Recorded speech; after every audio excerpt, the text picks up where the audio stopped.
अध्याय 4 दिव्य ज्ञान।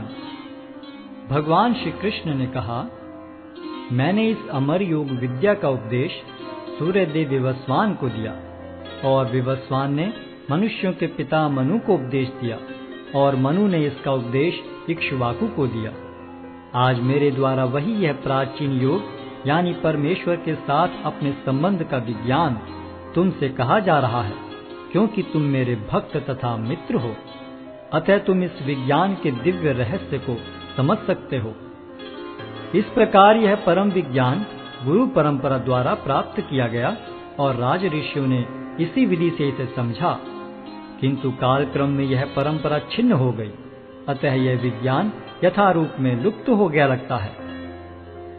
अर्जुन ने कहा, सूर्यदेव विवस्वान आपसे पहले हो चुके हैं, तो फिर मैं कैसे समझूं कि प्रारंभ में भी आपने उन्हें इस विद्या का उपदेश दिया था। श्री भगवान ने कहा, तुम्हारे तथा मेरे अनेकानेक जन्म हो चुके हैं। मुझे तो उन सब का स्मरण है, किंतु हे परंतप, तुम्हें उनका स्मरण नहीं रह सकता है। यद्यपि मैं अजन्मा तथा अविनाशी हूँ और यद्यपि मैं समस्त जीवों का स्वामी हूँ, तो भी प्रत्येक युग में मैं अपने आदि दिव्य रूप में प्रकट होता हूँ। हे भरतवंशी, जब भी और जहाँ भी धर्म का पतन होता है और अधर्म की प्रधानता होने लगती है, तब तब मैं अवतार लेता हूँ। भक्तों का उद्धार करने, दुष्टों का विनाश करने तथा धर्म की फिर से स्थापना करने के लिए मैं हर युग में प्रकट होता हूँ। हे अर्जुन, जो मेरे आविर्भाव तथा कर्मों की दिव्य प्रकृति को जानता है, वह इस शरीर को छोड़ने पर इस भौतिक संसार में पुनः जन्म नहीं लेता, अपितु मेरे सनातन धाम को प्राप्त होता है। आसक्ति, भय तथा क्रोध से मुक्त होकर मुझ में पूर्णतया तन्मय होकर और मेरी शरण में आकर बहुत से व्यक्ति भूतकाल में मेरे ज्ञान से पवित्र हो चुके हैं। इस प्रकार से उन सबों ने मेरे प्रति दिव्य प्रेम को प्राप्त किया है। जिस भाव से सारे लोग मेरी शरण ग्रहण करते हैं, उसी के अनुरूप मैं उन्हें फल देता हूँ। हे पार्थ, प्रत्येक व्यक्ति सभी प्रकार से मेरे पथ का अनुगमन करता है। इस संसार में मनुष्य सकाम कर्मों में सिद्धि चाहते हैं, फलस्वरूप वे देवताओं की पूजा करते हैं। निस्संदेह संसार में मनुष्य को सकाम कर्म का फल शीघ्र प्राप्त होता है। प्रकृति के तीनों गुणों और उनसे संबद्ध कर्म के अनुसार मेरे द्वारा मानव समाज के 4 विभाग रचे गए। यद्यपि मैं इस व्यवस्था का सृष्टा हूँ, किंतु तुम यह जान लो कि मैं इतने पर भी अव्यय अकर्ता हूँ। मुझ पर किसी कर्म का प्रभाव नहीं पड़ता, न ही मैं कर्म फल की कामना करता हूँ। जो मेरे संबंध में इस सत्य को जानता है, वह भी कर्मों के फल के पाश में नहीं बंधता। प्राचीन काल में समस्त मुक्तात्माओं ने मेरी दिव्य प्रकृति को जान करके ही कर्म किया। अतः तुम्हें चाहिए कि उनके पद चिन्हों का अनुसरण करते हुए अपने कर्तव्य का पालन करो। कर्म क्या है और अकर्म क्या है, इसे निश्चित करने में बुद्धिमान व्यक्ति भी मोहग्रस्त हो जाते हैं। अतः मैं तुमको बताऊंगा कि कर्म क्या है, जिसे जानकर तुम सारे अशुभ से मुक्त हो सकोगे। कर्म की बारीकियों को समझना अत्यंत कठिन है। अतः मनुष्य को चाहिए कि वह यह ठीक से जाने कि कर्म क्या है, विकर्म क्या है और अकर्म क्या है। जो मनुष्य कर्म में अकर्म और अकर्म में कर्म देखता है, वह सभी मनुष्यों में बुद्धिमान है और सब प्रकार के कर्मों में प्रवृत्त रहकर भी दिव्य स्थिति में रहता है। जिस व्यक्ति का प्रत्येक प्रयास इंद्रिय तृप्ति की कामना से रहित होता है, उसे पूर्ण ज्ञानी समझा जाता है। उसे ही साधु पुरुष ऐसा करता कहते हैं, जिसने पूर्ण ज्ञान की अग्नि से कर्म फलों को भस्मसात कर दिया है। अपने कर्म फलों की सारी आसक्ति को त्याग कर सदैव संतुष्ट तथा स्वतंत्र रहकर वह सभी प्रकार के कार्यों में व्यस्त रहकर भी कोई सकाम कर्म नहीं करता।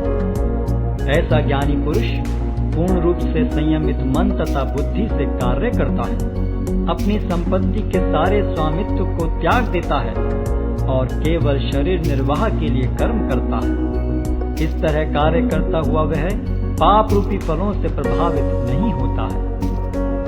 जो स्वतः होने वाले लाभ से संतुष्ट रहता है, जो द्वंद्व से मुक्त है और ईर्ष्या नहीं करता, जो सफलता तथा असफलता दोनों में स्थिर रहता है, वह कर्म करता हुआ भी कभी बंधता नहीं।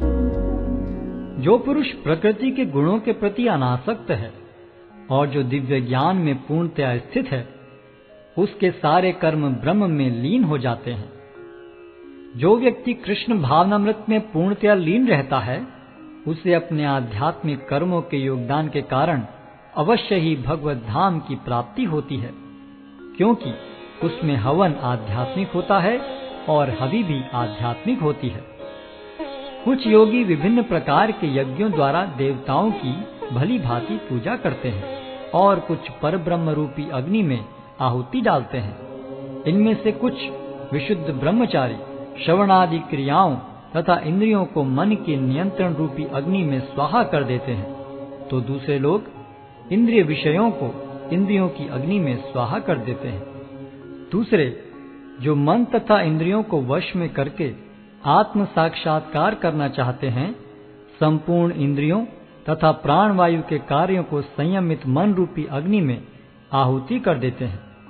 कठोर व्रत अंगीकार करके कुछ लोग अपनी संपत्ति का त्याग करके, कुछ कठिन तपस्या द्वारा, कुछ अष्टांग योग पद्धति के अभ्यास द्वारा अथवा दिव्य ज्ञान में उन्नति करने के लिए वेदों के अध्ययन द्वारा प्रबुद्ध बनते हैं।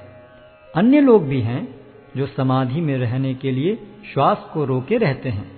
वे अपान में प्राण को और प्राण में अपान को रोकने का अभ्यास करते हैं और अंत में प्राण अपान को रोककर समाधि में रहते हैं।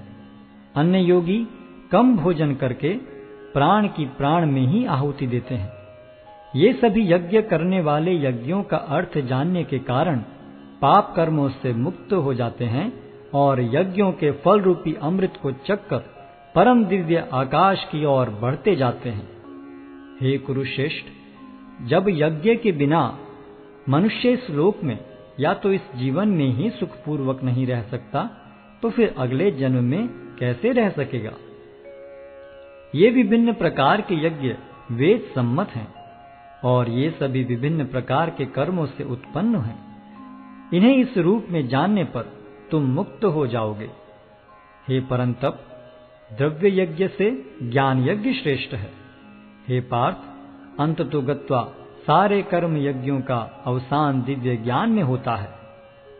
तुम गुरु के पास जाकर सत्य को जानने का प्रयास करो, उनसे विनीत होकर जिज्ञासा करो और उनकी सेवा करो।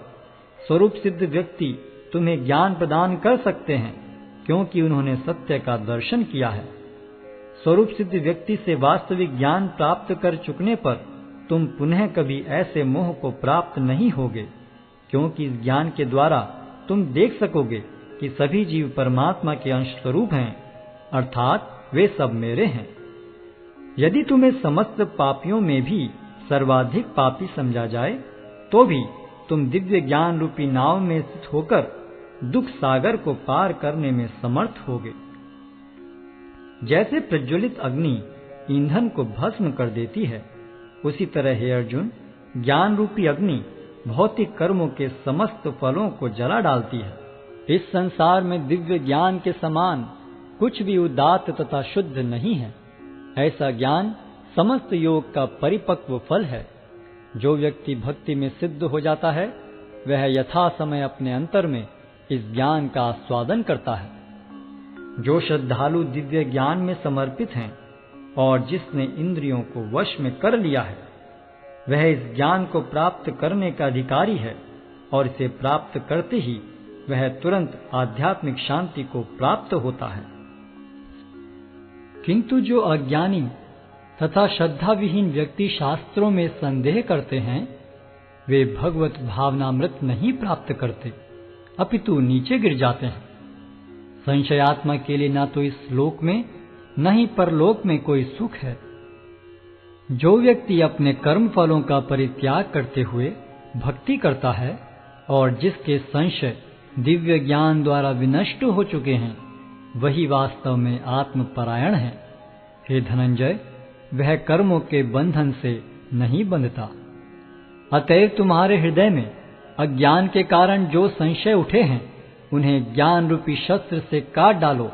हे भारत, तुम योग से समन्वित होकर खड़े हो और युद्ध करो।